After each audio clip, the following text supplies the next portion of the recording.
పాడేరు మోదకొండమ్మ అమ్మవారిని అరకు ఎంపీ అభ్యర్థి కొత్తపల్లి గీత దర్శించుకున్నారు.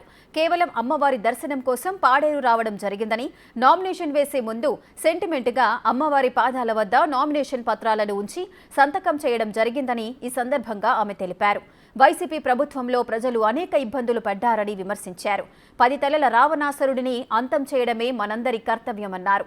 బీజేపీకి ఓటు వేసి డబుల్ ఇంజన్ ప్రభుత్వాన్ని అందివ్వాలని ప్రజల్ని కోరారు. సో ఈ రోజు ప్రచారంలో భాగంగా కాకుండా ఇక్కడ శ్రేణులందరూ కేవలం నన్ను ఒక వెల్కమ్ పలకడానికి రావడం జరిగింది. సో వాళ్ళు ఉత్సాహపరచడానికి ఒక చిన్న స్పీచ్ ఇవ్వడం కూడా జరిగింది. ప్రచారంలో భాగంగా మళ్ళీ వస్తారు ఇక్కడికి.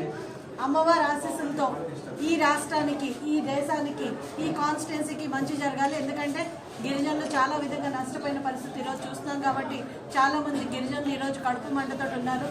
జీవో నెంబర్ 3 విషయంలో అయితేనే, ఈరోజు ఉపాధి లేకపోవడం విషయం అయితేనే, ఇళ్ళు 25,000 కోట్లు, ఇళ్ళు 25,000 కోట్లు యాక్చువల్లీ ట్రైబల్స్కి, పీవీటీజీస్కి ఇల్లు ఇవ్వడానికి కేటాయించడం సరే, ఈరోజు ఇల్లు లేని పరిస్థితి మనం చూస్తున్నాం. ఇక్కడ ఇల్లు సరిగ్గా ఒక్క ఇల్లు కూడా ఈరోజు ఈ 5 సంవత్సరాలుగా ఇవ్వలేదు. At the same time Paderu నియోజకవర్గానికి సంబంధించి, లేకపోతే మా పార్లమెంట్కి సంబంధించి అభివృద్ధి చెప్పాలంటే నరేంద్ర మోదీ గారి గవర్నమెంట్లో ఈరోజు మనం చూసాము. 650 పడకల హాస్పిటల్ నిర్మించుకుంటాము. అలాగే హైవే ఉంది, హైవే గ్రీన్ఫీల్డ్ హైవే నేను ఉండగానే అది అప్రూవల్ అవ్వడం జరిగింది.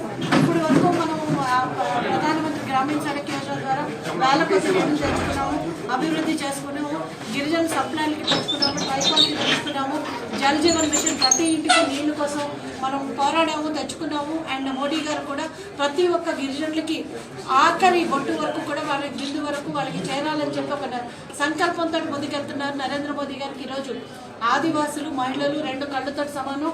ఆయన ఎంతో కూడా ప్రామినెన్స్ ఇస్తారు. కాబట్టి ఈరోజు అరకు పార్లమెంట్ నుంచి మనం ఈ సీటు గెలిచి బీజేపీకి బహుమతిగా నరేంద్ర మోదీ గారికి బహుమతి ఇస్తే ప్రతి ఒక్కరి జీవితంలో వెలుగు నింపుతారని చెప్పి ఆశిస్తున్నాము. అండ్ ఈ కాన్స్టిట్యున్సీ నుంచే మా గెలుపు మొదలవుతుంది. కాబట్టి ఖచ్చితంగా అమ్మవారి దీవెనలతోటి మేమందరం ముందుకు వెళ్ళాలని చెప్పి ఈరోజు అమ్మవారికి మొక్కుకోవడం జరిగింది.